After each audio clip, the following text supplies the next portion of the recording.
며느리와 손주들이 보는 앞에서 아들을 향해 총기를 겨눠 숨지게 한 60대 아버지.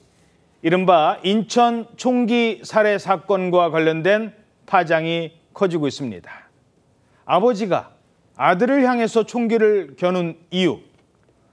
아직까지 정확하게 드러나진 않았습니다만 현재까지 알려지기로는 가정불화 때문이었다고요? 네, 가해자인 아버지가 범행 동기를 묻는 질문에 가정불화 때문이다라고까지만 진술을 하고 구체적으로 어떤 가정불화였는지에 대해서는 입을 닫고 있는 상태이기 때문에 이 동기가 진짜인지는 확인하는 작업이 좀 필요해 보이긴 합니다.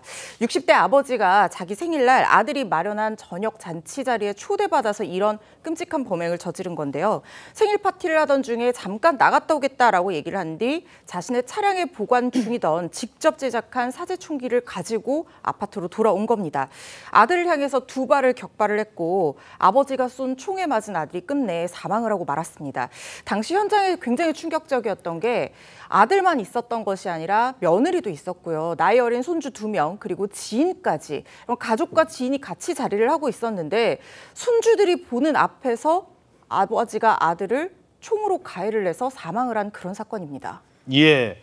아니 생일이시니까 와서 식사 같이 하시죠 해서 아들 집에 와서 밥 먹다가 잠깐 나갔다 온다더니 아니 어떻게 아버지가 아들을 향해서 총기를 겨눌 수 있었을까요? 전문가는 이렇게 분석했습니다. 파티 때 초대를 했잖아요. 왜냐하면은 다른 때는 뜬금없이 찾아가면은 사실 이상하게 생각할 수도 있는 거니까 생일 파티라고 하는 이벤트에서 일종의 자기 생각의 망상의 거사를 저지를 어떤 의도를 가지고 생일 파티를 선택했을 가능성이 높죠. 아마도 가정 불화에 대한 책임을 아들한테 일종의 전가, 그러니까 자신이 전가받은 것에 대한 일종의 돌려주는 거죠. 그러니까 아들은 이제 이 사태의 어떻게 보면 책임자죠. 본인이 생각하기. 자, 아들을 살해할 정도로 가정불화가 심했던 겁니까?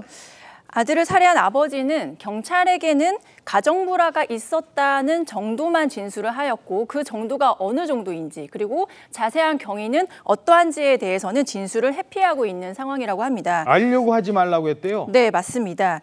이와 관련해서 아들이 부모님의 이혼 원인을 자신의 탓으로 돌려 갈등이 심했다는 보도가 있었습니다. 그러나 이에 대해서 경찰은 해당 내용은 오보라고 선을 그었고요.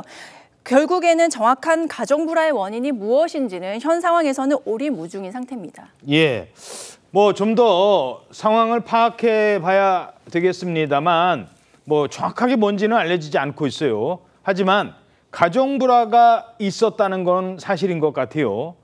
이러면서 이혼한 전처, 오래전에 이혼한 전처가 언급되고 있다고요? 네, 그 피해자의 아들이 이혼한 그 어머니, 그 이혼한 그 전처하고 그러니까 본인한테는 어머니고 가해 남성한테는 전처가 되는 건데 예. 그 어머니와 협업하면서 아들이 뷰티 브랜드를 운영해 왔고 또 자신을 살해한 아버지하고도 소통하면서 지냈다고 합니다. 예. 완전히 단절된 건 아니었다고 하는데 이름만 들어도 다 알 수 있는 꽤 유명한 업체라고요? 예, 이 어머니 그 가해 남성의 전처가 20년 전에 이혼한 후에 현재 국내외 100개 이상의 지점을 둔 유명 에스테틱 뷰티 브랜드 프랜차이즈를 운영하고 있고 그다음에 또 이 아버지 가해 남성이 거주하던 서울 도봉구의 집도 이혼한 전처가 이혼 후에 매입한 집이었다고 합니다. 어허. 전처 명의의 집에 아버지가 살고 있었다는 거예요. 그럼 폭발물이 설치한 집도 그 집이었군요. 그렇죠. 그 집이 이제 전처 명의의 집이었다는 겁니다.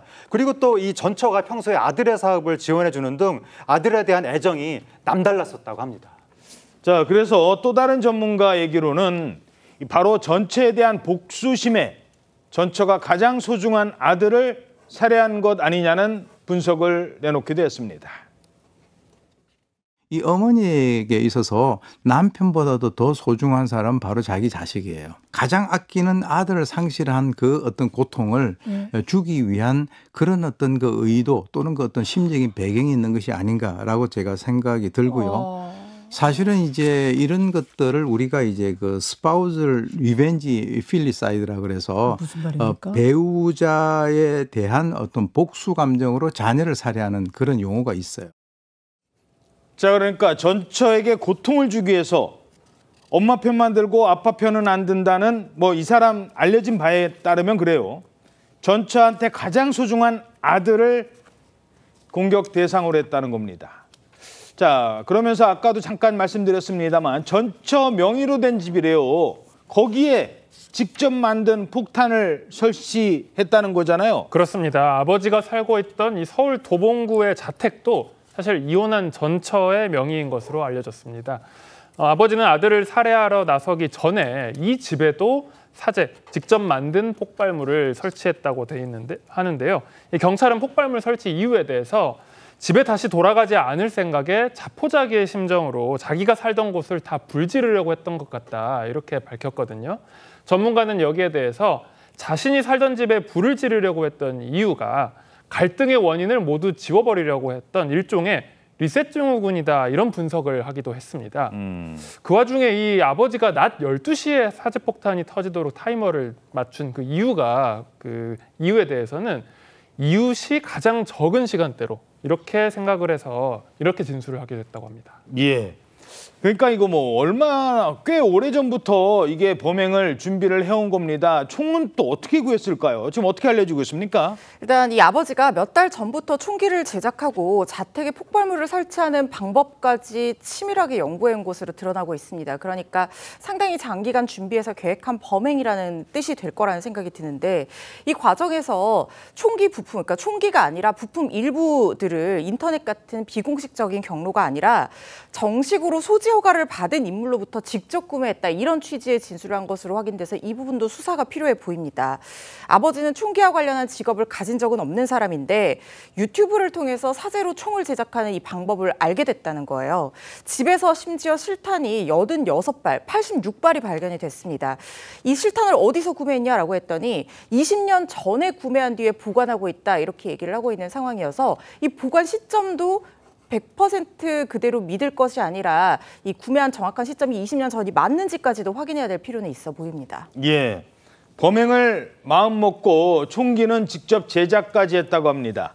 자, 이 과정은 경찰의 설명으로 들어보시겠습니다. 총기 제작 관련 파이프 등 자재들을 구매 후 공작소에서 용도에 맞게 잘라 제작하였고, 사용된 총알은 과거 오래전부터 구입하여 소지하고 있었다는 진술이며, 피해자 주거진의 인화성 물질 설치 관련 피의자가 직접 연구하여 범행 전 집에서 나오기 전에 제작 완료하였다는 진술입니다.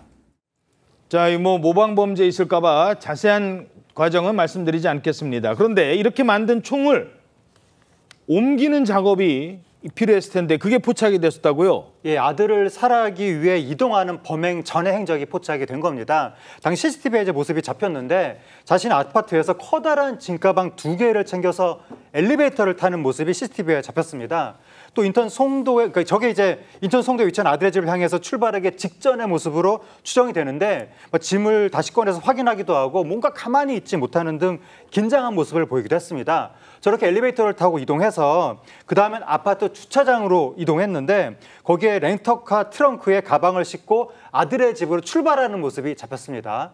그리고 나서 아들의 집에서 범행을 하고 나서 이제 도주하는 모습도 잡혔는데 경찰과 추격전을 저렇게 밤거리에 벌인 겁니다. 계속 추격전을 벌이다가 순찰차에 가로막혀서 결국 도주 3시간 만에 검거가 됐는데, 검거 당시에 경찰한테 왜 그러냐라면서 항의는 했지만 별다른 물리적 저항은 하지 않았다고 합니다. 예. 자, 아들을 살해했으면 보통은 그 충격 그런 사람이 살해를 했겠습니까마는 지금 이 아버지라는 사람은 전혀 죄의식이 없는 것 같습니다. 원래 계획대로라면 영장 심사에 출석을 해야 되거든요. 근데 이것마저도 출석을 거부했다고요? 네, 그렇습니다. 경찰은 살인과 현조 건조물 방화 미수 혐의 등으로 구속영장을 신청하였고요. 조금 전인 오후 2시부터 법원에서 영장 실질 심사가 진행 중에 있습니다. 그런데 오늘 오전 돌연 영장 심사에 출석하기 싫다고 주장하며 영장 심사에 불출석 의사를 표시하였는데요. 그러나 별다른 불출석 사유를 밝히지는 않았습니다. 아들을 살해한 60대 아버지는 불출석하였지만 법원은 예정대로 영장 심사를 진행할 계획입니다. 예. 자, 그런데 며느리와 손주들이 보는 앞에서 자신의 아들을 살해한 이 아버지에 대한 가중처벌, 이거 필요할 것 같은데 결론은 어렵답니다.